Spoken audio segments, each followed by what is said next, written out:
તો જય માતાજી મિત્રો, તમે જોઈ રહ્યા છો આપણી પાછળ જો આપણે કમ્પ્લીટ સૂકી સાર એટલે ડોકા આપણે ખડકી નાખ્યા છે કમ્પ્લીટ. અને હાલમાં થોડુંક કામમાં બહુ પડા પડી હતી, કારણ કે આપણે બાજરી લેવાની હતી અને બહુ કામમાં ભીડ હતી. તો જો આ સાર ખડકી નાખી અને ખેતર પણ એકદમ બિલકુલ નવરું કરી નાખ્યું છે. અને હાલની મોસમની અંદર કેવું છે પશુપાલક મિત્રો કે ધૂળની ડમરીઓ બહુ ઉડવા માંડી છે 2 દિવસથી.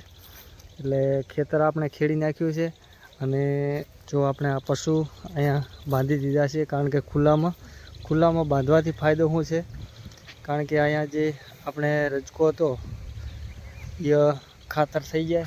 અને જો આખું ખેતર પણ ખેડેલું પડ્યું છે કમ્પ્લીટ, અને બાજરી આપણે કમ્પ્લીટ લઈ લીધી છે.